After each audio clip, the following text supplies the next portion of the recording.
Bom, chegamos a essa última parte da aula e, bom, eu vou dar aqui mais alguma informação sobre o que seria o indianismo brasileiro. O indianismo podemos até falar como um movimento diferente, sim, um movimento completo, mas está dentro do que seria um movimento formal, né, dentro do que seriam as escolas literárias. Bom, o indianismo no Brasil vai surgir no século XIX. Como eu falei, já a característica que tem é que idealiza o índio como herói por sua característica de, de leal, de honrado, né? De forte, de valente e de obediente ao branco que exerce o poder sobre ele, sim? Outra característica que é muito interessante, que nos interessa, é trabalhar a questão da língua. Os escritores que pertencem a este movimento tentam trabalhar a língua afastando-se da língua portuguesa europeia e criando uma língua brasileira. Principalmente José de Alencar vai fazer isto. Sim? Então, como diz aqui, momento de fixação de uma língua literária com características brasileiras, afastando-se da gramática portuguesa, sim?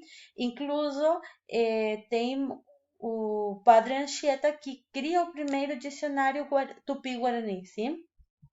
E bom, aqui embaixo retomamos, né, a teoria de Jean-Jacques Rousseau do bom selvagem, que diz que na literatura se cria e mitifica a figura do índio com as características de nobre, leal, valente, capaz de amar e respeitar a sua terra, a natureza, sim? E essa é a relação que fazemos da teoria do Rousseau com a análise literária que temos nós, sim? Bom, continuamos e entramos no que seria o indianismo dentro do romantismo. O romantismo em si, vocês lembram o que é o romantismo nas outras literaturas, como a literatura portuguesa, assim? O romantismo no Brasil vai ter três gerações diferentes, sim? E a primeira geração é a geração indianista, sim? E justamente o conceito é colocar o índio como protagonista e dar ao índio essas características, sim, que falávamos antes, relacionadas com a teoria do bom selvagem. No começo, sim, o começo do romantismo indianista vai dar-se com autores que vão se consagrar na poesia, sim, como Gonçalves de Magalhães e Gonçalves Dias. Mas nos interessa a prosa de José de Alencar, que é o maior escritor indianista de todas as épocas, sim? Para isso, vamos ver quais as características que tem esse tipo de. Esse movimento em si, como falávamos, pode ser chamado de movimento. Nacionalismo e ufanismo, sim? O nacionalismo, que é essa valorização do próprio, perdão, o sentimento nacional, a pátria, sim? O patriotismo. E o ufanismo é isso mesmo, assim, o amor à pátria, assim, a defesa do próprio. Isso significa ufanismo. Sentimentalismo e religiosidade. Vamos ver que aqui já no romantismo, a diferença do arcadismo, a religião começa outra vez a ganhar um espaço de importância, mas não se torna o centro, sim? Figura idealizada do índio, índio herói, como símbolo nacional, língua e costumes indígenas, como já contei, a língua muito valorizada, a questão dessa nova língua brasileira, onde está o português misturado com a língua tupi, seria, né? E os costumes também. Retorno ao passado histórico, sim, porque o tempo todo se tenta trazer eh, a formação, sim, da nação, a formação da pátria. Exaltação da natureza e do folclore e influências do medievalismo romântico europeu, que justamente por isso é que é colocado o índio como herói. Bom, então vocês poderão ver aqui que estão esses três maiores escritores do romantismo indianista, sei da primeira geração, Gonçalves de Magalhães, as suas principais obras, Gonçalves Dias, também as suas obras, e José de Alencar na prosa, que se caracteriza por sua trilogia indianista. A trilogia de Alencar vai ser tema de uma nova aula, porque realmente tem muito para trabalhar. Por isso é que agora eu vou apresentar esses dois escritores só para que vocês conheçam e para trabalhar com um poema de Gonçalves Dias, sim? Bom, aqui eu apresento um conceito de nacionalismo que ficou aí no ar hoje, que anteriormente eu tinha dado o conceito de nativismo e de indianismo. E o nacionalismo é isso, o que diz aqui: preferência pelo que é próprio da nação a que se pertence, exaltação de suas características e valores tradicionais, a qual em geral se associa à xenofobia e ou racismo, além de uma vontade de isolamento econômico e cultural. Como a doutrina subordina todos os problemas de política interna e externa ao desenvolvimento, à dominação hegemônica da nação. É um conceito retirado de um dicionário, sim? Para que vocês vejam, o nacionalismo afasta a uma pátria de todo o que tem ao redor, sim? Vejam que diz preferência pelo próprio. Sim, justamente nessa época em que vinha tudo de fora, chega esse momento em que já conformado o Brasil, já quase independente, sim, e independente depois, começa a se afastar de certos aspectos que têm a ver com a Europa. Nem todos, sim. Lembrem que nunca deixam de, nunca o Brasil deixa de pertencer ou de ser de necessitar, sim, da Europa.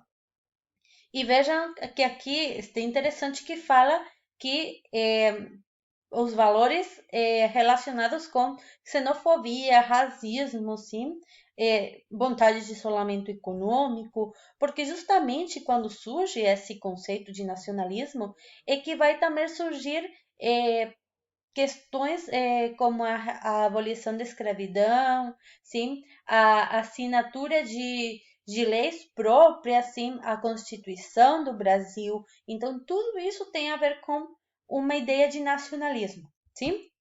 Bom, entrando no que seria a obra dos autores românticos indianistas, vamos ver aqui primeiro Antônio Gonçalves Dias, sim? Ele era nordestino, sim, nasceu em Maranhão. Orgulhava-se de suas três raças, era filho de um comerciante português, branco e de uma cafuça. Então, ele justamente falamos que é um escritor brasileiro, porque ele mesmo, em seu sangue, leva as três raças que conformam o Brasil, sim? Sua obra se articula em torno de três assuntos principais: o índio, a natureza e o amor impossível. Sim? Ele mistura esses três temas e por isso é que é tão interessante sua obra. No índio, o que ele toma do índio? Maior conhecimento da vida do indígena. Uso épico e lírico de um índio ainda não deculturado pelo homem branco. Lembrem o bom selvagem, sim? Esplêndido domínio estilístico, sobretudo no ritmo e estrutura melódica, sim? Da natureza, canta o mar, os céus, os campos, as florestas, que tem a ver com o nativismo que já trabalhamos. A natureza não tem um valor universal, só merece ser celebrada quando simbolizava seu país. Aí temos nativismo e nacionalismo. A pátria aparece sempre como natureza: palmeira, céu, estrela, várzeas, bosques e o indefetível sabiá. Sim? E o amor impossível, uma lírica amorosa marcada pelo sofrimento, que é uma característica do romantismo. O amor raramente se realiza, é sempre ilusão perdida, impossibilidade vital de relacionamento, também característica do romantismo. Entre a esperança e a vivência, entre a intenção e o gesto está o abismo da experiência concreta que o remete para o fracasso. Sempre vai ter tragédia, sim? Característica do romantismo também. E bom, aqui temos a sua mais conhecida obra, sim, e que a canção de Cílio eu acho que vocês já conhecem, porque é utilizada nos livros didáticos, é utilizada também, foi adaptada para um monte de outros gêneros, sim? Minha Terra tem palmeiras, som de canto, sabiá. É uma poesia totalmente nacionalista. E bom, vamos ver aqui como essa poesia foi tão magnífica e teve tanto impacto na cultura brasileira que foi adaptada para um monte de outros gêneros, mas também foi utilizada como intertextualidade em outras obras. Por exemplo, perdão, uma canção de 1946, vejam que contemporâneo, de Mário Quintana. Minha terra tem palmeiras e em vez de um mero sabiá, cantam aves invencíveis nas palmeiras que não há. Sim? Também tem uma forte crítica, né? Depois tem de Oswald de Andrade, do ano 1928, Canto de Regresso à Pátria. Sim? Tem Canção de Exílio também de Murilo Mendes, de 1925.